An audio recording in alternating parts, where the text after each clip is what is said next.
Welcome back, dear audience. We are in the second session of our discussion with Mr. Hassan and Mr. Hakeem from Nigeria. So this session we will discuss mainly about the insurgent group Boko Haram. Boko Haram is a militia group based in northwest of Nigeria. The group had linked with Al-Qaeda, and this year they declared their affiliation with the Syria and Iraq-based terrorist group ISIS.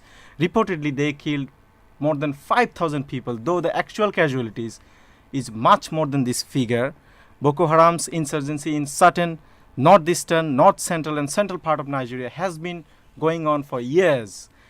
But the group mainly drew international attention after kidnapping 276 schoolgirls from the Nigerian area of Chibok in April 2014. The present government has notably failed in tackling Boko Haram. The President-elect Mohammad Buhari, before and after the election, showed his commitment and promise time and again about the annihilation and destruction, and he was determined to destroy Boko Haram. And I quote him, he said, "We should spare no effort in tackling the insurgency. We have a tough and urgent job to do." Since 2009, 10,000 people have been died in the civil war, and 3,000 people died in 2015 alone.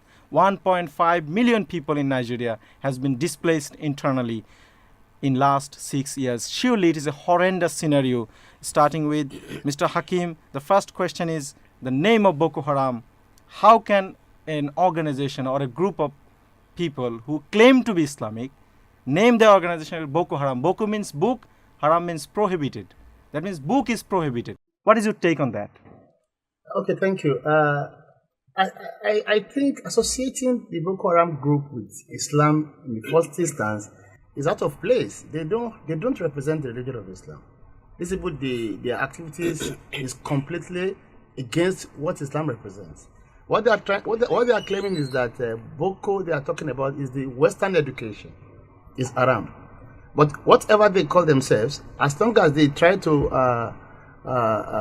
associate their activities with Islam, we are going to say no, because this is purely a terrorist organization that has nothing to do with Islam. They are just a set of criminal groupings that essentially, getting involved in criminal activities, murdering people. Thank you. I think you made your point, Mr. Hassan. How Islamic is Boko Haram?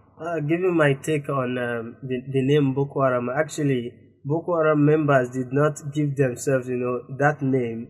It was given to them by the people based on their ideology. That, having Western education is haram, because of the perceived atrocities, people commit when they go to the universities. So that is why the people name them Boko Haram. Yeah, thank you. Now let's come back to the kidnapped schoolgirls, 276. This is heart-wrenching, and international media is covering the news since then, April 2014, I think. So do you think that the government should have acted more aggressively, more actively, more efficiently to tackle Boko Haram and get back those girls? I think we are just reducing the impact of the Boko Haram terrorist group. If we are talking only about the 200 kidnapped girls, those that Boko Haram are kidnapped, they are more than 200, more than 500. They've been kidnapping people before the Chibok girls. They kidnap after them. So I think the government, that is why everybody's talking against the government. They acted very irresponsibly by allowing these children to be kidnapped. And they even show more irresponsibility by not immediately making very serious effort at rescuing the girls.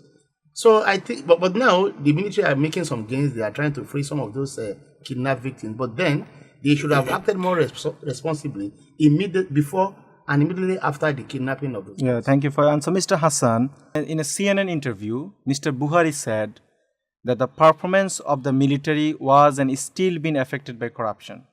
So we need to fight Boko Haram. There is no doubt, no question about it. But how can Buhari will fight this terrorist group with a corrupted military or corrupted army, or an army that is affected by the corruption? Let me give you an analogy, to make you understand how Buhari, can fight Boko Haram with the same set of the military chiefs. Buhari was a former military, general. He knows everything about the Nigerian army in and out. It's not like President Jonathan that does not know anything about the military. They just give him any flimsy information, he takes it. But Buhari, you cannot deceive him. He knows everything about, the insurgency. He had, even when he was the former military head in Nigeria, he fought a similar insurgent group like Boko Haram. They call them Mutasim group.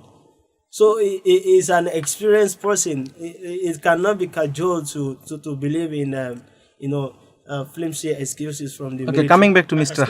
Hakim, okay? Continue. I don't want to believe that Nigerian military is corrupt, per se.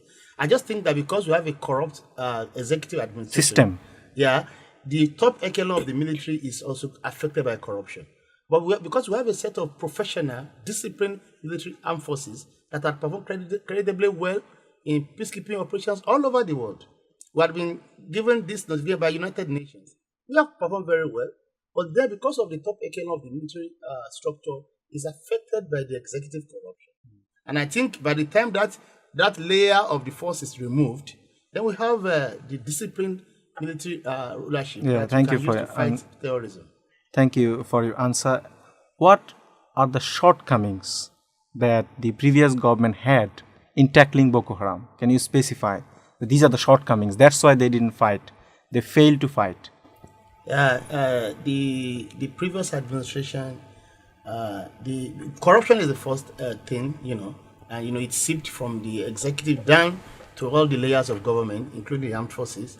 And the second one is that they get themselves drained in this culture of ethnic politics. They see the Boko Haram issue as a northern issue. They say the north is trying to, fight the administration and all that. So they were not very responsive at the initial stage. Okay, thank you. Coming back to another important issue is the Western media's hypocrisy, I may say, that whenever there is a terrorist organization or group like this, they tag them as Islamic and jihadist immediately.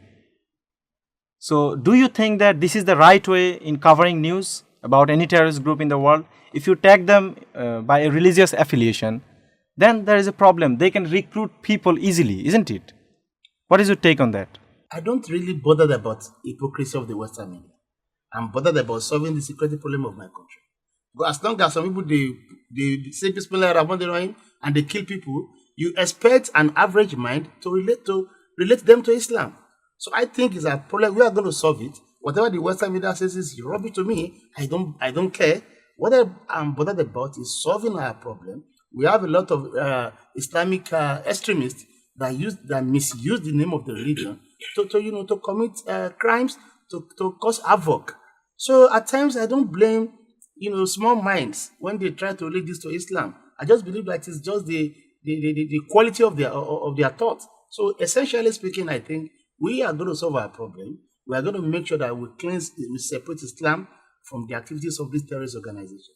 That's my view. Yeah, thank you. Mr. Hassan, there is an allegation against Mr. Buhari and his political party that he patronizes Boko Haram, or some say he creates Boko Haram in order to stigmatize and to make the job difficult for Goodluck Jonathan, the incumbent president. Do you think these allegations are true? Without mincing any word, the allegation is baseless.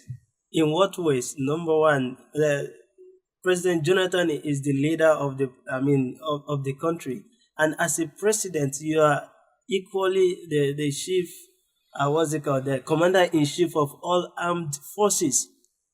That means the military, the army, air force, all of them are under his control. So if actually General Buhari was financing Boko Haram activities, and the government has enough evidence, so they should have arrested. So you are ruling out all the allegations. It's political, sheer political, allegation, just to discredit the man. Thank you. The last question of this session.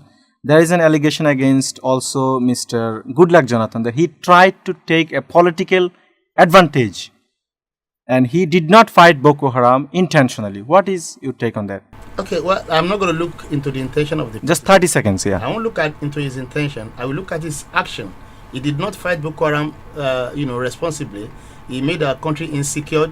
He introduced corruption, and he flourished corruption in our country. As long as that is established, Thank I you. think the guy is irresponsible.